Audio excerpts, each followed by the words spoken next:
Good morning. As our chair and vice chair hasn't shown up, according to the procedure bylaw, we can appoint an acting chair until the chair or vice chair shows up. So if we could have a nomination or a volunteer to act as an acting chair. Mel?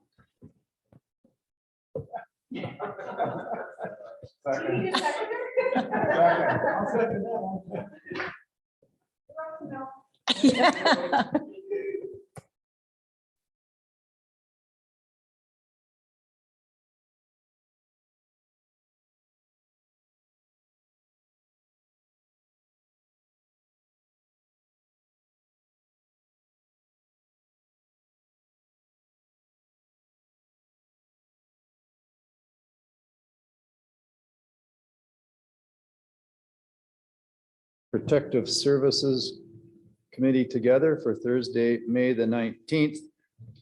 And we'll begin with the acknowledgement that the TNRD connects with many First Nations communities across our vast, getting an echo, regional district, and today are located on the Tecumloops to Secwepemc territory, situated within the unceded ancestral lands of the Secwepemc Nation. TNRD appreciates the partnership that we have with Tecumloops to Secwepemc and respect the territory and land on which we gather today.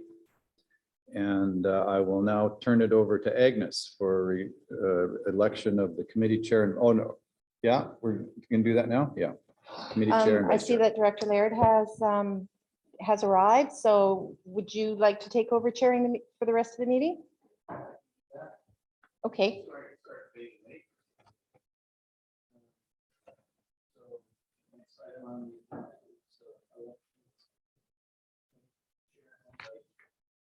So as we've done in all of our other committee meetings, and as there's only one more meeting left until the general elections, staff recommends that we retain the current chair and vice chair for the rest of this year. So as by a show of hands, please indicate that you are in favor of retaining the current chair and vice chair. Okay. That's the majority. So go ahead. Chair Laird, just so you know, Andrew Morrison is going to be joining us here right away, so we just need to use the microphone.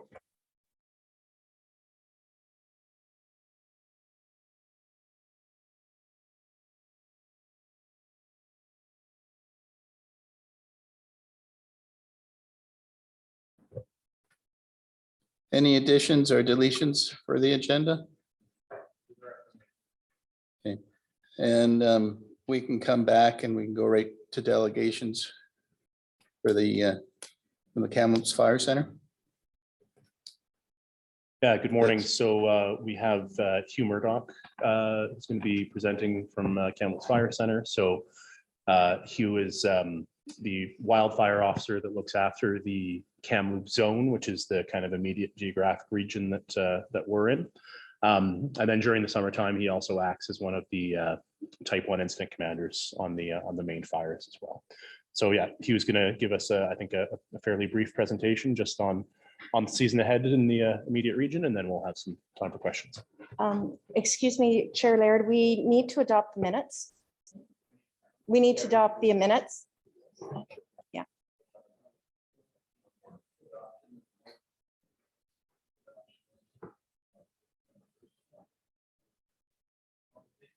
We need a seconder, please. Okay. All right, we're good.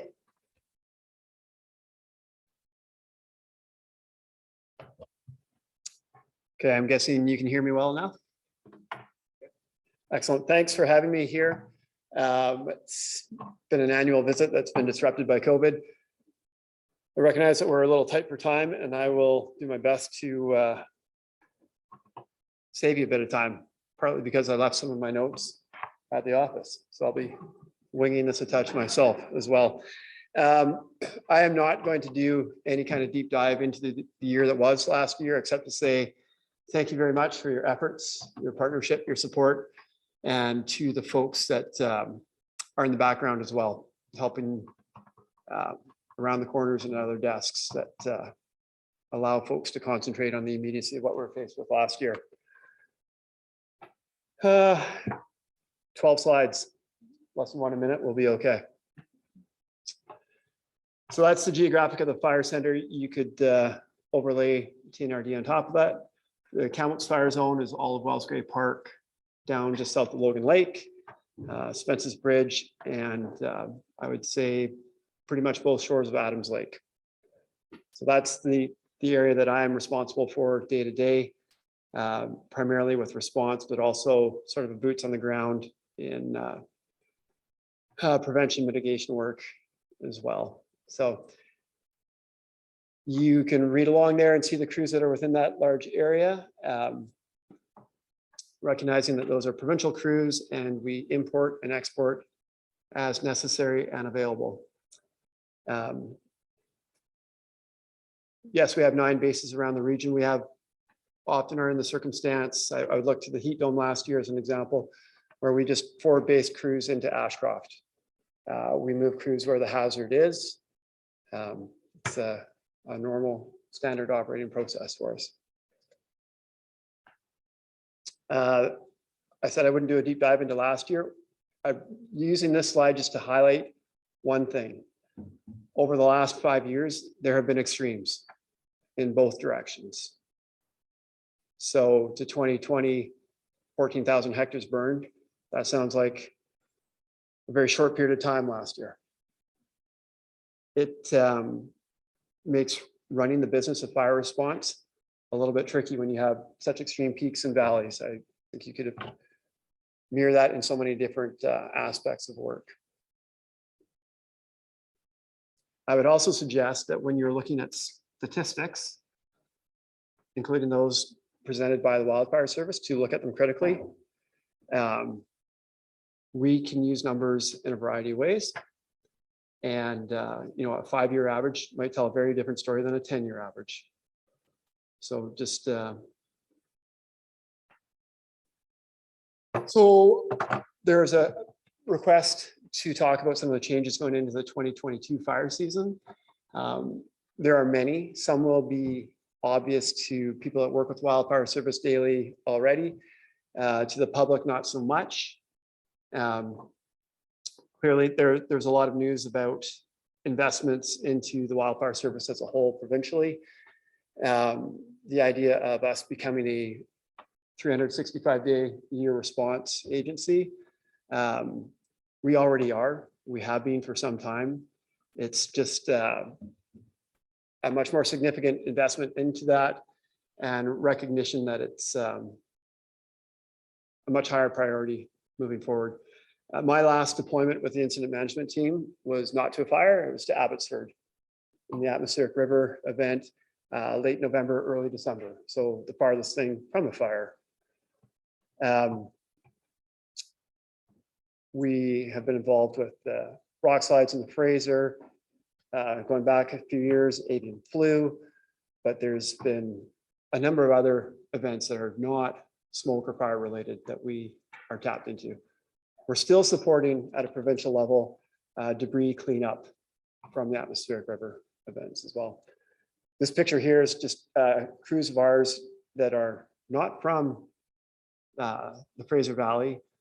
They've been positioned there. That's a pallet full of dog food actually, but it was food for animals, but also moving medical supplies and patients frequently daily by air because roads were not an option. So I'm kind of curious to know what the next slide is. The other changes there, I should talk about too. We're investing in a new trial system to better identify lightning strikes. Our lightning location system has some gaps in it, and technology is ever changing and improving. So there's a project tied to that. Our weather network is aging out provincially. So we're investing in that network as well with new technologies. We're using drones more and more than we have in the past for a variety of purposes. Those are just a few examples that come to mind, but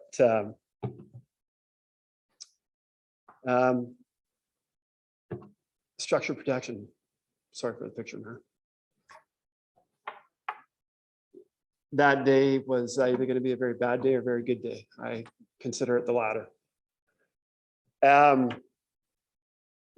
Structure protection and BC wildfire is growing at a very, very fast rate.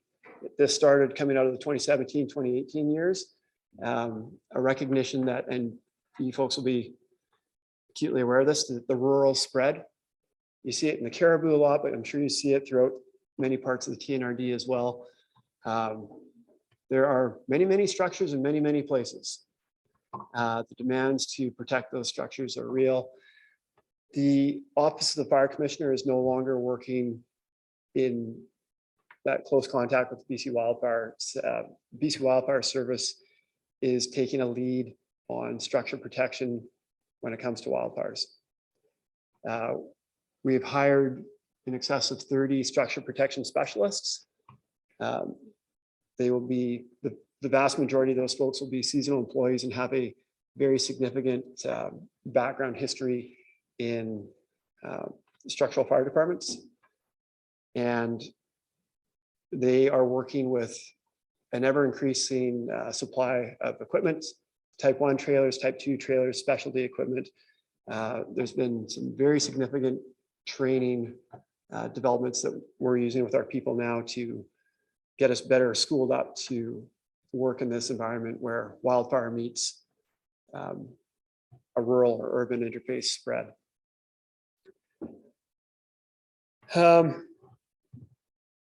The Firesmart initiative continues to grow. It's a pretty easy pitch when you have fire seasons like we had last year, but it's also growing across the country and North America. Within your regional districts, we've been involved at events this year in Chase, Logan Lake, Pritchard. And then I would think back to your fire departments that are spread out. Our Forest Service crews are interacting on training nights with many of your halls. We've been to Beavenby, Clearwater, Blackpool, Little Fort, Cache Creek, Ashcroft, Pritchard. I'm probably missing one or two. Chase. We'll be out at Venables Valley tomorrow with our crews, recognizing they don't have a fire department, but they've got a keen interest in their predicament on the landscape. And we've met with them a few weeks ago on site, and tomorrow we're sending crews out to work with their folk as well. Just to not give official training, but it's, if it's meeting with fire departments, it's a good opportunity to meet, go over the abilities of both groups, what would happen on fires in that first interaction, the first hours when we come together, and discuss strategies, challenges, limitations. But it's really nice to get to know our partners, not when there's smoke in the air. So Heffley Lake is another area that's another community group that's getting Firesmart initiatives going through Phil Yulee, I believe. The prevention work within the TNRD does not go over my desk. It doesn't go through the zone. It's a fire center level and also at the district. But I'm told that there's over $1.1 million in projects across the TNRD that are at various stages right now, from prescriptions to the boots on the ground doing the work.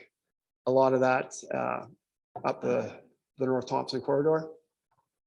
I applaud that. That's great. And I also gather that, and I won't get the terminology right, but you all know it. There's a new posting within the TNRD, and one of the key roles of that position will be, well, two of them, I guess, one working with fire departments, but also Firesmart initiatives and going after funding and whatnot. Thank you for doing that. We've seen a lot of success from other regional districts with that. And I suspect that there's an awful lot of money that's been announced, made available. And I suspect the TNRD will be well positioned to get that. So I applaud that effort. Okay, staffing, recruitment, and retention. You'll hear about this everywhere, every line of work, it seems. We are not immune to this within wildfire. We often come out of a busy fire season feeling like we gained a lot of experience, a lot of intelligence. I will tell you that not too many years ago, we would run a boot camp or boot camps to train up 150 new recruits. That number has gone over 200 in recent years to 220. This year, we have put in, I think, 320. And it's been a real challenge for a number of reasons. COVID is not a significant reason. But I just think that maybe our job doesn't look so glamorous or attractive to people anymore. But we lost a lot of experience, went out the door last year. We typically train 90 crew leaders provincially. This year, we had to train over 120. So that's very, very significant. And that circumstance, while easy to articulate and understand at the crew level, to varying degrees exists in other parts within wildfire. So the other specialty parts of our line of work also have recruitment retention challenges. Yeah, it's a challenge that we're aware of. So we are having to focus our efforts more so than ever on the training and development of skills for our people. In the past, we've done a lot of project work for BC Parks, Rec Sites Trails, BC Timber Sales, all sorts of different interest groups. Our number one interest is the public, and we have to get our people trained up. So our focus is on skill development. Our training camps, our boot camps, our crew leader camps are fantastic at what they do. But the learning does not stop when they walk out of those camps. It's just the first steps. So, and this one there. Yes, I don't know how that slide got there, but that's Big Bar Rock Slide. I called Ron Story calling me, asked me if the river changed colors. I was upstream. But that's our crews. And in the middle of summer, we're working there for months. Fires to date and predictions. Last time I did predictions, I got in a little bit of trouble, so maybe I'll just keep those to myself. And on this map, if you see, is this a pointer maybe? Oh, look at that, it did. Okay, so if you see a number like this in gray, K20041, that's a fire that we've responded to this year. So there's fire, that's the fire most to the north. There's one right in Clearwater that made the news not too long ago. Made the news, slash piles in a block with roads and a creek running through it. It was convenient. But then as you look across, you see an awful lot of fires down to the south. I would also mention that some of those fires had multiple starts assigned to them. It's not a news flash, but there was an arsonist charged. A lot of the activity was down in the south. That orange number, K20192, that was taken while Kevin was stuck in traffic at the fire Juniper. It's orange because we had a crew responding to that. We had 3 crews actually. So, but it gives you an idea of where the activity has been on that part of the map to date. Predictions.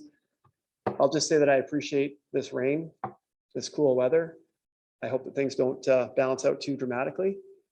I'll leave it at that. I wish that Mr. Lundquist was coming on after me. I throw this picture in to some presentations just to remind people that our work is challenging. We don't know where we're going to work the next day. If you look at the bottom of the pictures in the middle, you'll see the exact same rock. We have to train people to build helipads in remote locations. And when we have that turnover, we have to train. But that's where they're going to work.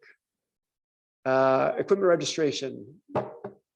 I know that within our zone, we have 14 different contractors to date have signed up in the southern part of the zone, 9 up in the North Thompson area, sort of Clearwater barrier. There will be more. We're always trying to encourage our contractors to sign up their equipment well in advance of fire season. Our industry partners and the First Nations also are doing their bit to encourage folks to sign up as well. And information sources, you know, there's another thing that changes every year. That the demand for information continues to grow. It used to be that we had a seasonal person and a full-time person working at headquarters in Kamloops in information. We now have 4 full-time staff and 5 seasonal in that building. Then you move next door to where I work, and there's 1 full-timer and 3 or 4 seasonal. And they are very, very busy. It's like they have to do play-by-play on the Canucks game sometimes, I think. It's on-demand information requests, but also an opportunity for us to get more information out, more knowledge sharing, more understanding. It's good. I'm glad that we have made an investment into communicating. I hope that good information will put people into a position to make decisions that are based on fact and their own comfort levels. My daughter drew that, so don't make fun of it. She won an award. It's really good. It's on my wall. Questions? Do we have any questions from the committee? Go ahead. I don't know who's controlling the hand. Thank you. I'm not really sure what question to ask, but I've heard a lot from the contractors that they go to the site with their equipment, they wait while incident commander assesses the fire. Sometimes they wait more than 24 hours. These contractors are used to getting to work 4 in the morning. they don't usually start their day until 10 plus. And I've heard this from every contractor I've ever talked to about working on the fire. A lot of them are saying they're not going to register anymore. They're not getting paid fast enough. Their equipment is utilized in a manner that they would never treat their equipment that way. That they're being told by individuals who have never driven the equipment, or driven, is that the right word? Operated, sure. Yeah. Operated. And they're frustrated. And the fires keep growing and growing, and they're not able to get to it to put it out. And it's the same question over and over and over again. Why are they just sitting around waiting? Okay, so I would say you brought up three things there. If I only get to two of them, remind me of the third. Okay. I get a little leery when I hear every single contractor experiences this all the time. When in my 29 years on fires, I've worked with an awful lot of operators and seen very different than that.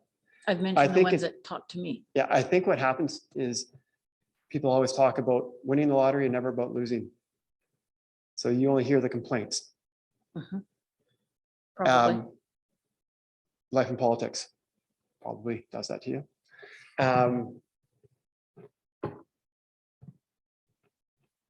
Equipment operators are often looking at a fire and I appreciate that they've got an interest in that area. It's what they see, it's what they're focused on. What they aren't aware of, perhaps, is the fire that just started on the other side of the valley. The 55 other fires that just started in the zone, the hundreds of fires that just started that day in the province. So it's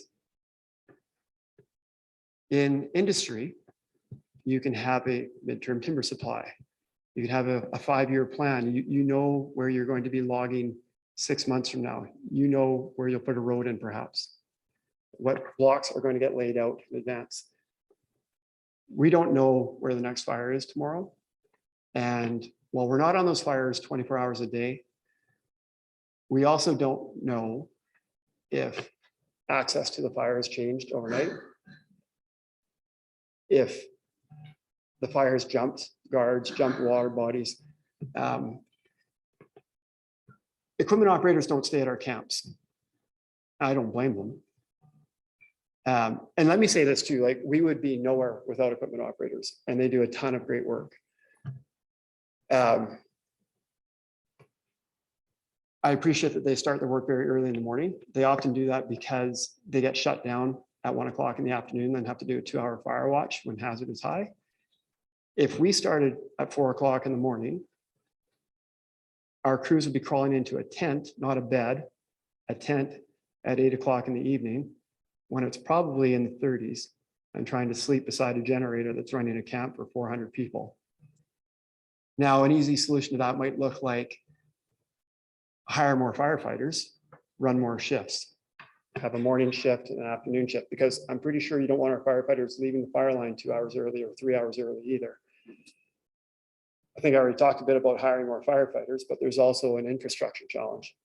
There's also the challenge of specialty skills. So do we need more helicopters to support the crews throughout a longer period of time as well? And more specialists that can coordinate the 93 helicopters that we had flying August 17th in the Kamloops Fire Center alone. You go from serving 3 meals a day to 5 meals a day. And the prep cook that's making 380 peanut butter jam sandwiches for lunch at 3 o'clock in the morning, all of a sudden you're asking him to serve breakfast to another group.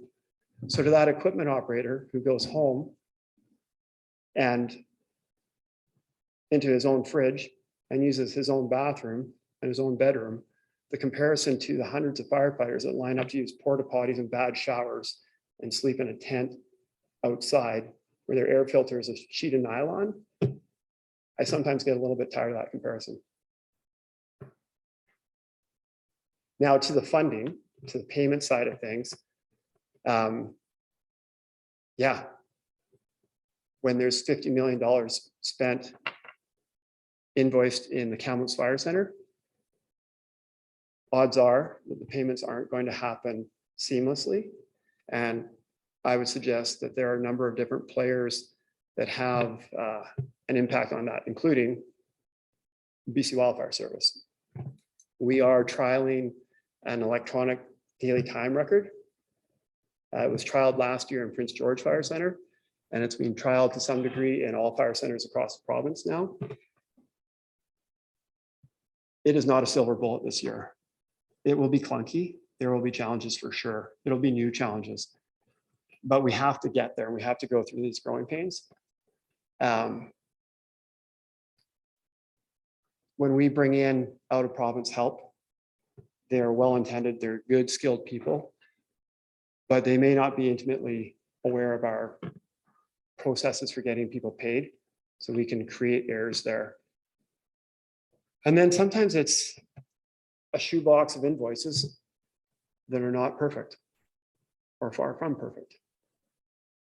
And then it's like, okay, I gave you my invoices, now I want to get paid in 30 days or less. So I guess I would absolutely, we want to pay equipment operators sooner. And to your last point, I think it was your last point. And again, if I missed something, let me know, but firefighting is very hard on equipment. It is so much harder on equipment than traditional forestry work. We make fire guards, they make roads to haul wood on. We call it walking in equipment, because the access for getting an excavator, teller bunch dozer, whatever, is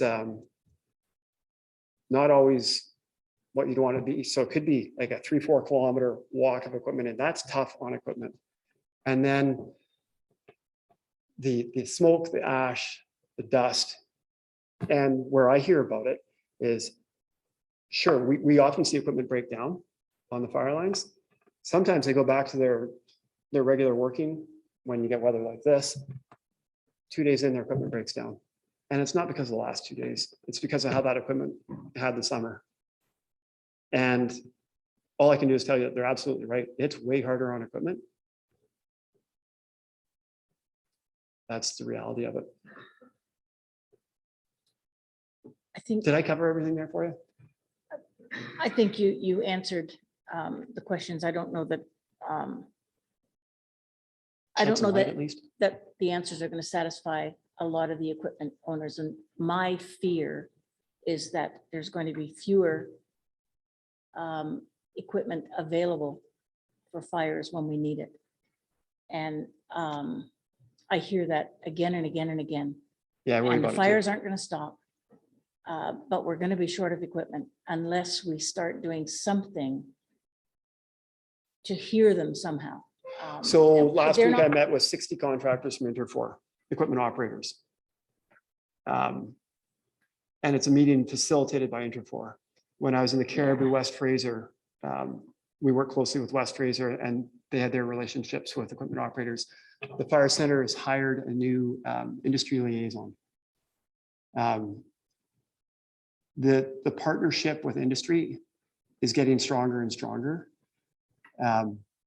There's a clear realization that the landscape is being challenged and we have to work together. I don't think it's as simple as paying them more, No, but I think that so many problems like retention in any field, that's one possible partial solution. I've never heard one say they're not being paid enough. It was never about the payment. It was about, from what I understand, it's about working with you Yeah. in the fire arena. And I'm not a firefighter. But what I'm hearing is they want to be heard. They understand the land they're working on and they're not being heard. And that has been the biggest thing that has come through again and again and again. They needed to be included as part of the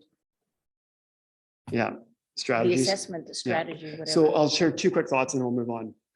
Yeah. One, that photo that I took with the retention bullet across the top, Yeah. a bunch of folks standing around in the woods. That was actually Burke Nesjan, Sage Forestry, delivering an in the field course just outside of Ashcroft, actually up near the mine on a fire. It's about equipment. and walking the ground to talk about the limitations, the decision-making, to the line locating aspects of equipment. And then in that picture, very few of those people still work with us. We have to keep doing that type of training. And then I would also point to the Interfor experience in the North Adams area, where they had tremendous success. They were their own IC, and we came by on occasion and to answer questions, go on flights with them, long-term planning, fire behavior prediction. That's a group that thinks that there's been tremendous progress made because we are listening to them and empowering them. So there's another hand, and then I'm not in charge of time management here. I usually wreck it for people, but I think there was one other question. Mr. Chair, I'll try and be succinct here, but I just want to start by saying thank you to yourself and your entire team. And obviously it's been challenging years, which kind of leads me to my first question, just regarding, I think it was your first slide, but when we talk about peaks and valleys, about hectares burned. As an entrepreneur, business person, I see those valleys as being huge opportunities to get ready for those years where you're going to have those peaks. And I would hope that, I mean, you're not going to have as many staff there to help be proactive, but I would hope that those years are seen as opportunities to let's get as prepared as we can for, because we know the peaks are coming. And I don't know if that's provincial funding on the one side, and then I'll put my other question out here and I'll let you answer. And then the other one you'd mentioned, there's 30 structural protection workers or people that you've hired. How does that compare to other years? Have we always had 30? Usually one? Like, I'm just trying to wrap my head around that. But, thank you. I'll ask you not to quote me on the second part of that, but I think we've gone from 5 to over 30. It is a marked increase. Thank you. And it's not just those people, it's infrastructure, it's equipment, it's training material. The 2023 Wildland Urban Interface Symposium will be ours to run. That's just an example of, like, we're jumping in with both feet. And I would also say that, you know, the training material and the delivery and the skill sets of those people, I'm really impressed with.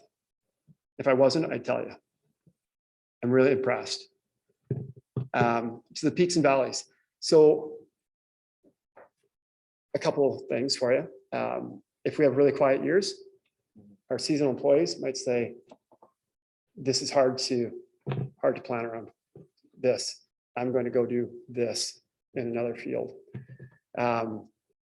It does offer us the opportunity to get deployed out of province. So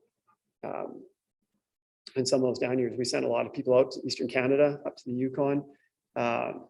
Even in a time of COVID, we sent 250 people to the States for a month, which is a great, you learn so much. And people like that adventure of the work and something very different. It helps us retain some staff. We're still doing preventative work and training, absolutely. Yeah, so we do make the most of that time. It's an interesting interview question for recruits. What do you think you'd be doing at work? And I just think you're putting out fires, sharpening tools, cleaning trucks. It's like, what if it rains for 2 weeks? What are you doing? Because taxpayers pay our wages and we need to be productive. Thank you for your answers, and thank you, and I hope you have a quiet summer. Or busy somewhere else. Director Smith, you had a question? Just really quick, I was obviously very intimately involved in the whole picture for Logan Lake last year, and I have to say that the commitment and the work that came out of the BC Wildfire and Kamloops Wildfire Center was, from my perspective, was absolutely incredible. I can't imagine the pressures that those folks were working under and in the circumstances that we were in. And I was on calls morning and afternoon, I think every day. And wondering how in the heck you guys have the ability to provide those type of resources to everybody that was in the same situation at the same time as we were. And so for me, the work that came out of there was absolutely phenomenal. And I can't tell you enough how much we appreciate it. And I actually quite appreciated your warning last year. It was definitely a heads up for all of us. And so I just want to let you know that we very, very much appreciate the work you do. Thank you. Thanks, appreciate that. I have one question. When we go out and talk to people in our communities, they always have the question is resources of local equipment that doesn't seem to get onto the into when you're in an emergency. There doesn't seem to be the list of extra opportunities. I was talking to some dairy farmers and they said they have all kinds of equipment that they've never been asked to supply any when there's a fire close to them. So are you putting together a different list of opportunities for different suppliers? It's worth noting that, as we, I could flash up 20 pictures of excavators, dozers, and they'd probably all look the same to all of us. But if you dive into it a little bit, all equipment is not the same. There's things like, we call them ROPS and FOPS. It's safety equipment, the size of, there's so many specifics that we like to have working in the forest sector. I would suggest, I'm not a dairy farmer, but I think that work environment is significantly different than working slide slope across Greenstone Mountain at night with a fire on one side of it. And what's important also is the skill of the operator. We see it oftentimes in the grasslands where ranches have equipment, but if you look at the tracks on excavators, how big are the paddles? When they get on rock, are they going to be skating, sliding? What you haven't heard is the examples in the regional district where equipment has gone rogue, worked on their own, rolled down mountainsides, had our helicopters and our crews have to stop everything to do medevacs, bring in the rappel crews, do some very significant first aid, and get that operator unpinned from his equipment and off to a hospital. And then I guess I would say too, to those people, like if they've got equipment that can be of use and they're wanting to, then sign it up now. Why wait until the third week of July? We get busy too. And we do sign up equipment and we do use equipment that is not signed up. If I'm on a fire and I see a piece of equipment and there's an operator and I can look at it and say, it's this, to have a quick conversation, go. And then you might get this too. I don't have a low bed, so I can't move it. I think what they were suggesting was that, for instance, they have large portable pumps that can go anywhere, gas operated, and like just some of the equipment. Sure, they could sign that up too. Yeah, okay, so how do we get that message out to them? Okay. Like, other than what you've already So, listed? and then I would ask this too, are those pumps capable of gaining vertical? Is it a volume pump or a pressure pump? Because a lot of times you can pump water right across a field for miles and miles, but put a 100-yard incline on it and everything changes. So it's just one of those things, like it always looks easy and there's always complications. Thank you. Are there any more? Yeah. Director Brown. Who do they sign up their equipment with? I'll give you an email address right now if you want. Sure. Oh boy, she's gonna hate this. Okay. Sure. Yes, Okay. Thank thanks. you. And then I'll give you a few. And maybe that last slide will all different contact people too. Okay, thanks. Are there any other questions?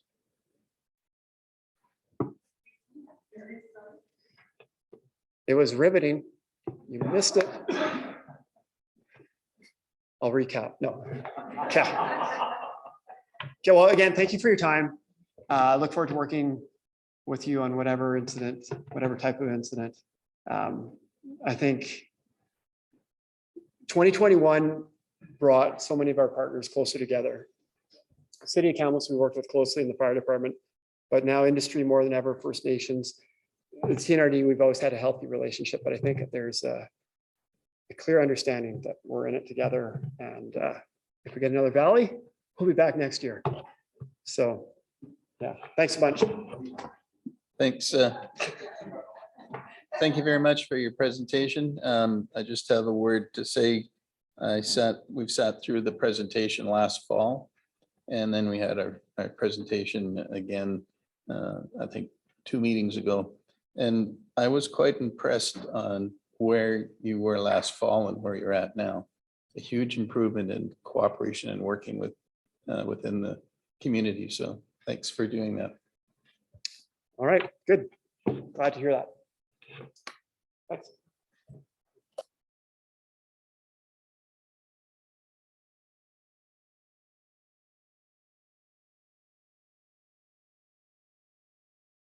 Sorry. Andrew Morrison, our Senior Regional Manager for Emergency BC. Good morning, Chair. Good morning, everybody. So if this will work, I will quickly share my screen. Can I just get a quick audio check to make sure you can hear me? We can hear you, Andrew. Thank you.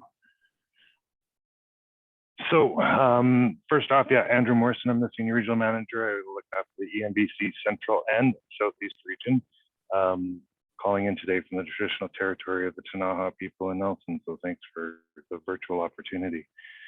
So just before we jump into the presentation, let you know that the preparedness for the freshet season and for fire season is well underway with the emergency management staff. Since mid-March, we've been holding coordination calls, getting updates from the subject matter experts at River Forecast Center and water management with the Ministry of Forests. And as of June, we'll start doing that with our wildfire colleagues as well. So a few quick topics that I thought I would touch on today, because I was sort of asked to provide an update on changes that are going forward. So first off, I'd like to start with emergency support services. So with our ERA 2.0, as we call it, or Emergency Response Assistance, Registration Assistance Tool, that's the registration for evacuees. Last year, we were using ERA 1.0. Now this year, we'll be transitioning to ERA 2.0. We've rolled that out to the communities that were onboarded with the version 1.0 and onboarding the remaining communities into 2.0. Moving to version 2.0 gives us some enhancements. There's some user enhancements. There's permission for data sharing of evacuee information, which will help provide additional supports, as well as reporting so that we all understand the numbers and where evacuees were headed. Along with this, we will be adding, as of about June the 7th, we'll actually be adding e-transfer. So those familiar with ESS knows that most evacuees get a paper form. This paper form will still remain, so the e-transfer will not replace, it will be an improvement or an enhancement, sorry. And it'll cover things like groceries, incidentals, and their billeting. So this should help in a number of fronts. It will give evacuees some choice as to where they want to go. It will also help the vendors with putting cash in their pocket and not waiting for a reimbursement. With the paper form and a lower number of invoices coming in, we're hoping that that will also speed up the reimbursements to the other vendors that are still doing the paper forms. So sort of related to emergency support services, the planning for 2022. So we've been engaged with a number of the host communities, the larger centers in the central region, primarily Kamloops and Kelowna to this point, but we will be reaching out to others. Working on group lodging plans or other accommodation plans. As we all know, with COVID restrictions being lifted, tourism being increased, industry engaging in a number of projects, accommodations will be a challenge for all of us moving forward. And what we're trying to put in place is plans for how we're going to manage should we need to do some of the large scale evacuations like we did last summer or last fall. We'll also be encouraging folks to stay with friends and family because of there will be limited commercial, and that commercial that is available will be prioritized for those vulnerable groups like elders and seniors. And if you're okay with this, Chair, I'd just like to run through these quick points, and then I'll just throw it open for questions and any other topics you'd like me to cover. That works, Andrew. Thank you. Okay, so moving on, broadcast intrusive. So this is also known as Alert Ready. It is in place for Freshette. We've had a number of briefings with emergency management staff and all the communities to brief them on the process. It will be in place to support wildfire for June. They're just working on some finalized details. And this is the broadcast intrusive that comes on your cell phone, across the TV, over the radio, with what's been referred to as that annoying sound. But it gets people attention and makes them aware when there is a life safety risk and immediate action is needed. This type of tool is one tool in the toolbox. It does not replace the other tools like the Voyant Alert that the TNRD has, because that allows you to share information with the selected group that's already signed up, whereas the broadcast intrusive goes to everybody, residents and visitors alike. So we will be having more briefings with emergency management staff as the season progresses, and doing some debriefs there as well. So moving on to disaster financial assistance changes. So as of April 28th, the province announced a number of changes to the disaster financial assistance regulation, which supports the disaster financial assistance program. One of these, and I'll just highlight on some of the important changes, and I can get the details for anything else that anyone would like to know. But some of the key changes is it used to be an 80-20 split with the local authorities contribution being shifted to a minimum of 5% and a maximum of 10% of the total project cost. And that variable will be based on a per capita cost sharing model. One of the important changes to support local governments is that a portion of those approved projects will have a portion of costs provided upfront. So no longer will communities have to pay all of the costs and then seek reimbursement. There'll be some upfront finances to support those approved projects. Expanding some of the eligibility. Some of the small businesses must have at least 10,000 per year in revenue to qualify. This change is from the previous, where it said the small business must be the owner's majority source of income. So one of the other changes is eligibility for corporation-owned properties. This comes into play largely to support the farming community, where the farm is owned by or the house, sorry, is owned by the farm, and therefore wouldn't have been eligible for DFA before. So there's been some changes to support that. There will be further changes to disaster financial assistance, but they'll become as a part of the modernization of the Emergency Program Act, which I'm sure you all know is well underway. And with that, that's my segue into the Emergency Program Act update. That is still sort of tentatively scheduled to go forward in the fall of this year. So wanted to keep it very brief to provide lots of opportunity for questions. So Chair, I'll let you manage how you want to do the questions. Thank you very much. Director Brown.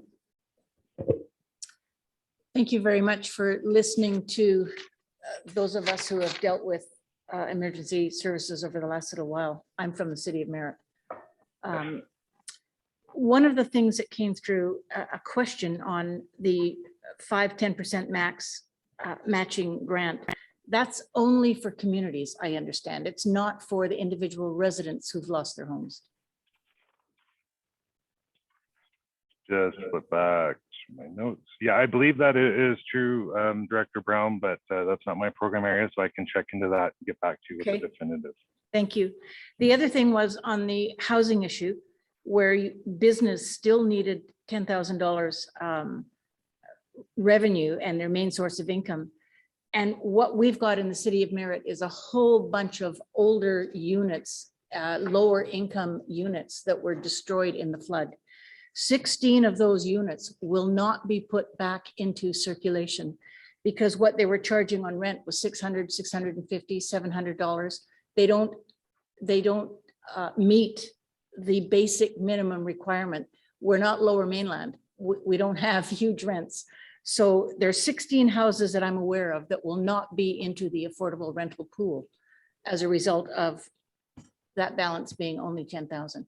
So I would really like you to rethink geographical kind of areas with that $10,000 minimum requirement. We need housing, and we especially need affordable housing in the city of Merritt. We need these people to rebuild and re-rent. That's just a plea from me. Thank you. Thanks, Director Brown. I don't have an answer for the 10,000 off the top. It's not my program area, but I will follow up on that one as well. Any other questions from the board members?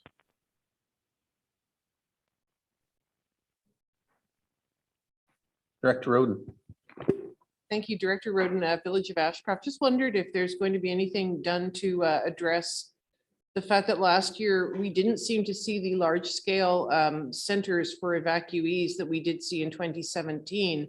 And as a result, people from, say, the Spence's Bridge, Lytton area were being scattered far and wide. Are there any plans to open up some of those larger centers faster in the, hopefully we don't need them this summer, but if we do, are there plans to get larger centers open so that A, you can accommodate more people without dipping into the hotel pool, and B, people aren't traveling hundreds and hundreds of kilometers from their community? It's a great question, Director Roden. And yes, you recall last year we were still battling with some COVID restrictions, and that sort of limited our ability to set up those centers. But that is the work that I was referring to, working with some of the sort of geographic hubs, if you will, like Kamloops and Kelowna and others, where we'll be looking at either having those facilities set up or the plan to set them up in a very expedient manner. So yes, we are working on that.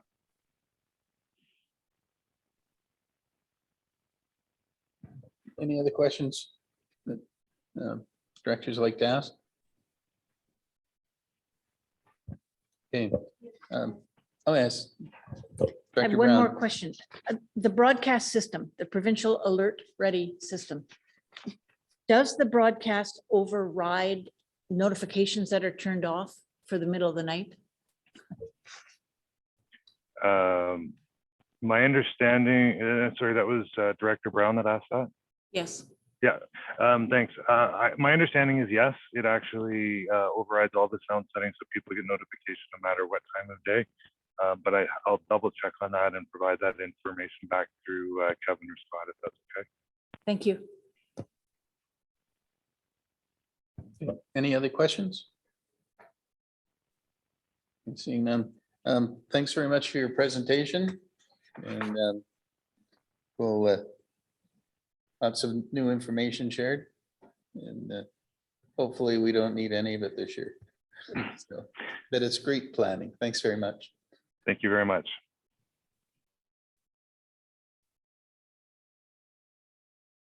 Next on the agenda is the spring 2020 search and rescue grants. Is you're looking after that?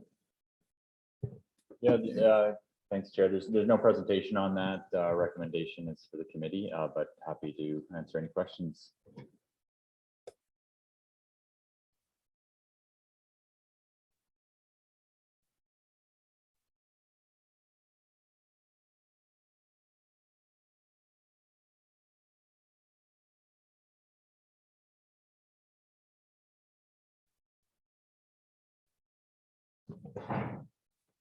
Thank you, Chair. So I wanted to introduce Dale Cronenbush. For those who don't know him, Dale's been working through our EOC while he was with us in 2017, and he's been with us since July of this year. He is a contractor, but his role is to represent us. And his focus is on running the recovery center, and then he's moved into kind of resiliency and one-on-one work with people on recovery. So really, I invited him to come here to share, some specific stories of what work he's been doing on our behalf.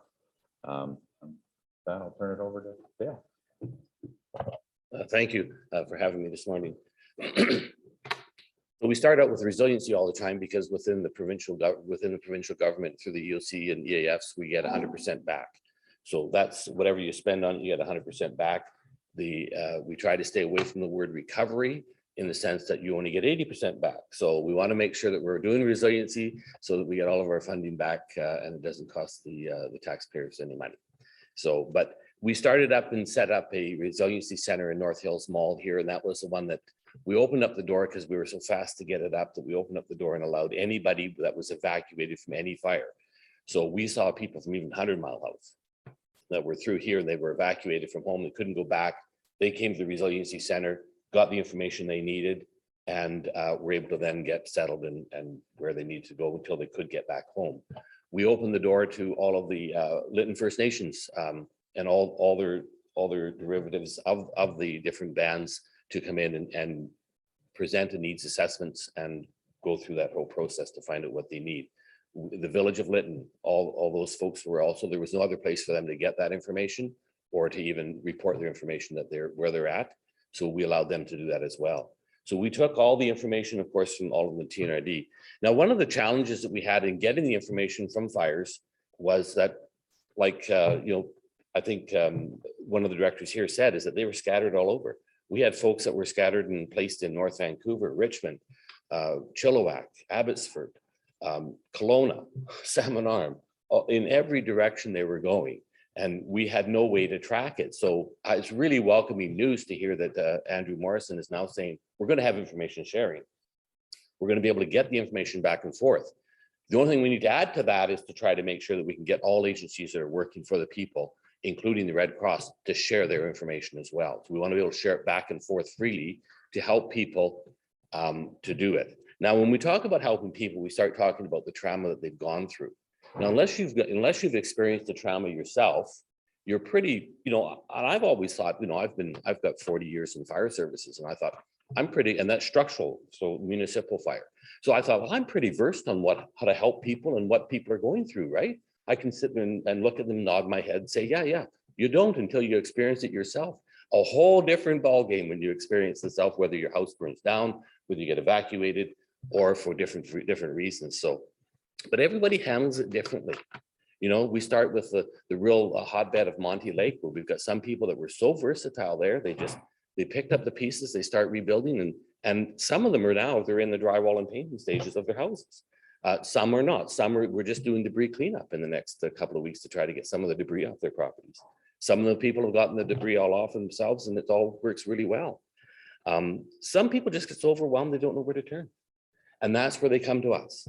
And that's where we help them to say, okay, you need to do this first, this first, this first. So I only give them usually 2 to 3 things to do first, then come back to me.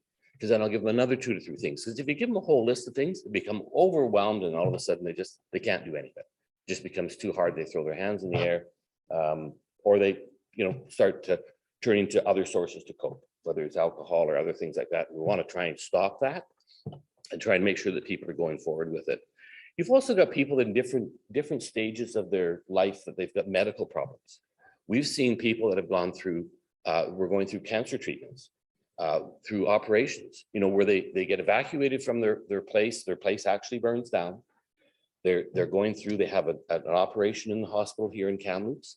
Now they can't just go to a hotel with restaurants, because they can't eat the restaurant foods because their dietaries are going to be restricted because of the operation. So they have to get to a hotel or accommodations with their own kitchen unit so they can actually cook for themselves, cook to the meals that they need to have. So we have to be flexible enough to know and understand that and to be able to make those changes on the fly. And when you're dealing with that many people that we've got out there on the evacuation process, it becomes harder and harder to try and tailor make it for people to what they need, but we do try. We try to make it so that we've got it for them. People of different sized families. I mean, how do you accommodate some of the families? We have a family that was evacuated from the fires out at Spence's Bridge, 14 children. Like, my God.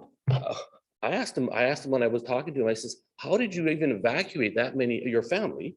He's, well, we have a 14 passenger van and a 4-door car. That's how they evacuated. Same as everybody else. But yeah, it was just, it's unreal to start thinking those are the challenges that they've got that are going forward with that. But we've got other people that are scheduled for surgery, scheduled for this, scheduled for that. So you've got to try and figure out if they're sent off to Abbotsford and they're scheduled for surgery here in Kamloops, do you stop the surgery? Do you postpone it? Chances are you want them to have their surgery to get well. That's part of their medical treatment for them to get well. So you got to figure out how do they arrange to get out of a hotel or accommodations in Abbotsford to come into here. And even though, because it wasn't convenient for them to get reported to go there. So yeah, so floods then as well, same trauma, almost, you know, for some it's horrendous. I mean, there's nothing more than having to take and, you know, have your house go down the river. And you have flood insurance, you know, does that cover it? Chances are if you live right on the river, you don't get, but the good part is the DFA covers it. But with DFA or disaster financial assistance, that's where we start seeing, now there's the emotional roller coaster and that's where it's going to start. And so they get all these little rules in there. They only do principal residents. They all do things like they have to do principal residents of the assessed values, and they only do, you know, there's $1,000 deductible. They only pay 80%. Those type of things are all there. So when we start looking at some of the numbers of people and then they say if you're covered by insurance, that's deducted as well. So when we start talking with the insurance agencies, and these are the things that people are mentally challenged with, is to try to figure out, do I have the appropriate insurance? And that's what you need to look at your own policy. Do you have the appropriate insurance? Do you have an overland flood protection on your own home? And what is the peril worth? Is it worth your whole house, or is it worth just, we're finding some of them are only worth $10,000. That's all they're paying. And then they've got a $2,000 deductible. So that goes down to $8,000. Will $8,000 mop the mud out of the floor or suck the water out of the basement? Chances are it's not. So these are the challenges that we have to do. So for working with the TNRD, what we do is we try to bring service or non-government agencies together. We've got the Mennonite groups, we've got the Rubicon teams, we've got these guys that are all coming in, and they're, you know, Rotary. We're all bringing these teams together and pairing them up with people that need the help. So if they need help moving some muck around, you know, we've had both of those groups recently up into Brookmere, where there's 3 feet, some of it's 3 feet of debris onto people's yards and lawns. If it's not going to kill the trees that are there because the root system can't breathe through that much debris on top, it's going to cause some other problems and challenges as well. So we've got those teams up there working, all free of charge, you know, because a lot of them are either the recreational, if they're recreational properties, they don't fall under DFA. So there's lots of different rules that are all out there, and that's the challenge that we have. The other one is always watch and keeping in touch with people that are going through the horrendous ordeals, and making sure that they've got the right mental state, that they are getting back on their feet, and try to get them off the government dole. That's the important part, is to try to get them off. We're coming up a year now for some of these folks that are on the systems and the programs. Are we helping them by providing everything for them, or are we not helping them? Are we trying to, you know, are we trying to strengthen, make them more resilient by just giving them everything? Or are we trying to figure out, how do I do that? How do I carry on after this whole thing stops? And that's important for us to try to work with them to do that. So we've tied in a lot of the helping folks with the Section 11s. Section 11s are through the Ministry of Forest Lands, Resources and Operations, and that changes almost annually, the name of that outfit. But what is the rule is you have to have Section 11s to play in the water, to put in riprap, to put in the protection you need against the rivers. We were very successful this year. We actually got on the same page with the folks that were doing the managing of those files in Penticton. I'm from Penticton, so you know the guys, you say, here's the brass tacks, this is what we got to do. In 3 days, we have an approval to get one family was able to get their riprap, to get their driveway restored and get their place back up into where it's protected from the freshet that was coming, and we had to work in a hurry to do that. People are having trouble with DFA. You know, everybody's got some sort of different circumstances in there, and until you get into it, you say they've got people. They've hired up to 34 people, staff, for the DFA this year, because there's so much when we consider the Merritt and anything that was in flooding, and then down in Abbotsford as well. So they've hired 34 staff. They're all green. They all come from either construction or come from the insurance industry. They don't necessarily know the ins and outs of the requirements. So that's where they get reviewed. All their files get reviewed, but some do slip by with a letter saying you do not qualify. So then I review the letter that says you do not qualify, and I try to understand why don't they qualify? And if so, then you got to try and figure out a way, how can we get these people to qualify? And so then you have to start to do an appeal or present a case to get that done. A lot of people go to their MLA's offices. I work with the MLA's offices to, whether it's Todd Stone's or Jackie Taggart's, and work with them to try and make sure that we're all working for the common goal of getting people recovered. And that's important. So we worked with Red Cross and all their policies. We've worked with the building and planning departments here in the TNRD. Because those are some things that people have to start adhering to make sure it's done safely and right. And then we've tied in and brought in all the emotional support groups. We've got Samaritan's Purse that is doing a long-term, they've committed up to 3 years of emotional support for people. So that's where we get them in touch with them. They all talk, and then they get the frequent phone calls to just see how you're doing. Red Cross is starting a Friendly Ear program, which is again very similar to what the Samaritan's Purse is doing, but I don't personally know how that's going to work, or even if it's functioning that well yet, but I think through time it will. So we've been very clearly in trying to share the information. I can go to the support center, I get the information, it may be under the table, I'm getting the information, but we're still sharing that information to the people and how do we help them. And that's really important that we try and get that. So we've got some good news stories. We got some that are not so good news stories. The one about and I think Director Brown, you had mentioned about the small business. That one there was a real change, because we had some real arguments with the DFA saying, 51% of your income doesn't get these houses put back together. And then that's where we don't have rental houses now in the communities across the province, let alone now landlords are now saying it ain't worth it, right? It's not worth it. The mathematical equation, the balance sheet doesn't work. So they're just not going to do it. So I'm hoping that there's able to find solutions, especially if you go geographically, where you've got the smaller units, and hopefully that'll still qualify to try to get them taken care of so they get rebuilt, or at least stand a chance to get rebuilt. I'm open to questions. Director Watson, you had a question? Yes, thank you, Dale.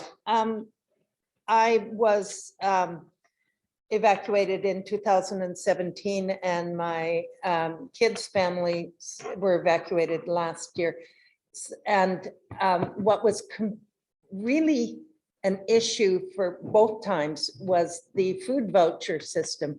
It's possible that you guys have cleaned it up with the people evacuated from Merritt and Lytton, and now you have it all together.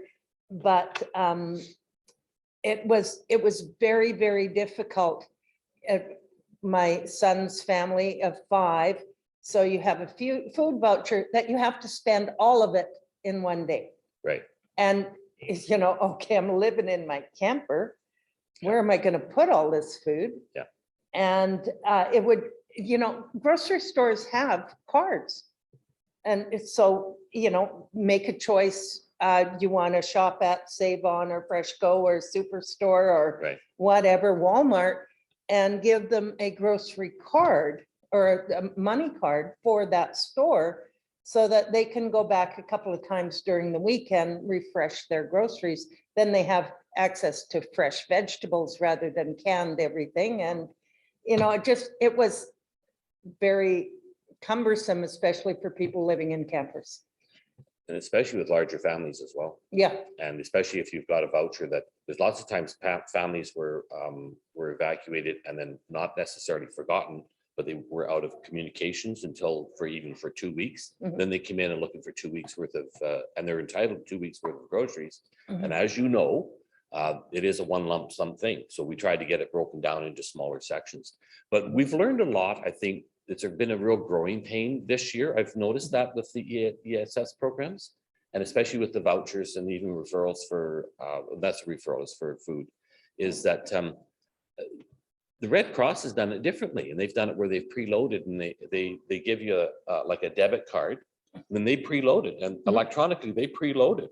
So if you don't have to ever see them again, it's like if you still fit in with that program, it gets downloaded into that. You take that. There's restrictions on there. You can't buy cigarettes, you can't buy lotteries, you can't buy. You can't go alcohol. to the liquor store? No, you're not supposed to. Oh, okay. Thought I'd ask. Remember I talked about the dependency? We Yeah. didn't want to do that yet, but yeah, it's a coping mechanism, right? Yeah. You know, so yeah. But yeah, no, I think there are some changes coming. But a lot of times they say you had to give like a minimum a week or give you 2 weeks in one shot. Mhm. And you're right. You're staying in a hotel with those small little hotel fridges or a camper fridge, same size, right? Very Yeah. difficult to keep fresh stuff going. Yeah. Yes, thank you. Yeah, you're welcome. Director Brown? Thank you, Chair Laird. Couple of issues. One of them was in regards to this whole system working for, I mean, merit was 7,000 or somewhere around there. And that became a huge problem with the ESS system, and they're trying to make changes. They're listening. Okay, but if there's an earthquake in the Lower Mainland, how in the world is the interior ever going to be able to handle that amount of evacuation? Right. And that to me is where they need to start moving to. I mean, right now we've got these silly little, to me, they're silly. And I say silly because we as a country can send dollars overseas, dip in a pocket, send a huge, billions of dollars over there. We're not looking at the pennies. We're saying you do it however you need to distribute the funds, go for it. But when it comes to a domestic issue, we're nickeling and diming everyone to death. Right. It's like either go with it on an easier flow, help these people out in an easier manner than having to beg for every penny that they need to put in their mouths or their kids' mouths while they're going through this disaster. We can do it for overseas. Let's do it for domestic. And that's the place that I'm heading to. I'm continually saying, we've got to get away from this nickeling and diming. And yes, there will be people abusing the system, but I can tell you, I've worked with Samaritans Purse overseas as a finance manager. I can tell you how many millions of dollars gets abused overseas just as easily. Yeah. We can't avoid that. But I would love to see something greater done for bigger groups, because they're going to be bigger and bigger. So if I can just interject here, I do know that they have an agreement between the Lower Mainland and the United States that they will ship a lot of their people down into the Seattle region from Vancouver and the Lower Mainland. So as long as those corridors don't get broken by that earthquake, then you'll be fine. Because as I was the EPC for the regional district open on the Smilkameen for 8.5 years, my plan was always, if they were going to start sending everybody up from the Lower Mainland, they're going to take Highway 3 in through Princeton. I was just going to put barricades all the way down, the same as if it was a race or a bike race, and then direct them straight through. They'd have porta potty stops, and then they'd go straight from there right to Lethbridge, because I figured that was the best way to then try and keep the Okanagan Valley nice and pristine. Otherwise, it gets overwhelmed. I never even thought of the states. I just thought one Yeah. way or keeping. Well, and that's always a difficulty because of the passport thing, right? Yeah. So that's where they have. We've actually designed through planning through some of the fire seasons down in the lower part of the province, where we've actually got caravans. You got state troopers in the front. They have everybody with a number on the side of their car and how many passengers are in it, and then they just follow the leader all the way around down and then back up. And then no passports are required, but it becomes challenging to start having that. So yeah, And I have many people coming into my office crying that they see refugees, international refugees, being Yeah. treated better than they are, and they have better resources for them. And as a climate refugee, I just think we need to pay better attention to our local domestic response, because it is creating havoc among our citizens. oh, for sure. Not that you can do anything about that, but, well, maybe you can. Maybe I can. We'll need an EAF for that, by the way. Are there any other questions from the directors? No? Great. Thanks for your presentation. Thank you. Excellent information.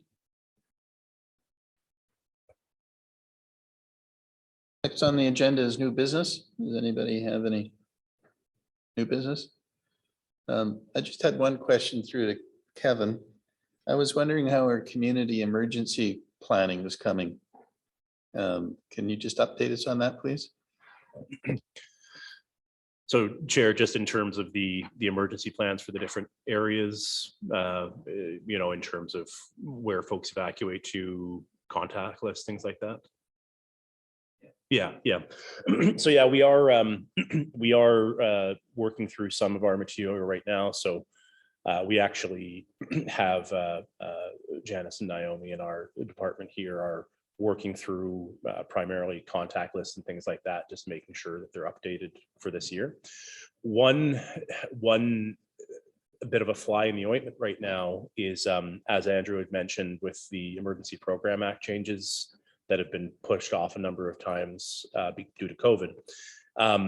We want to make sure that we've got plans in place right now that are going to be able to, they're operational, they're ready to go, but we can't really, it's questionable whether we should dive in and fully upgrade them until the new Emergency Program Act is in place, because it's likely going to be putting a lot more onus on local governments, and there'll be a lot more requirements for what we need to have in those plans.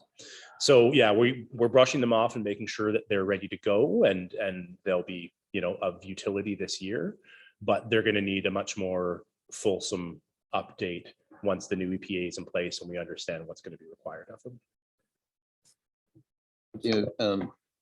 The first thing I did when I was elected, when I went to UBCM, which was 2019, I sat through the presentation of the update they're doing for emergency planning. And they say it's going to happen this fall, and every time you go down there, it's always the next 6 months it's going to happen. So I wouldn't really hold my hopes that they're actually going to get it through the legislature this fall. It seems to be fairly complicated, and I think if we continue and do community planning, and as what you're doing right now, I think that's very important, so everybody knows what's happening. There was quite a bit of confusion in my area between the Lower Nicola, and then they could go to Merritt, and then Merritt got an alert, and then they had nowhere to go.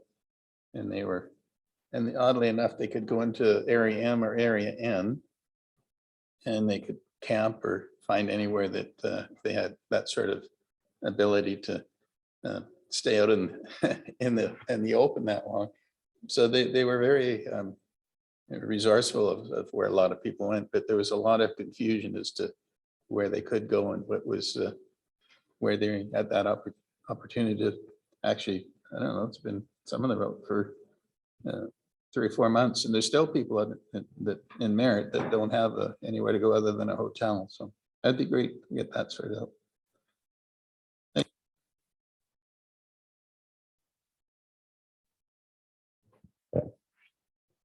All in favor?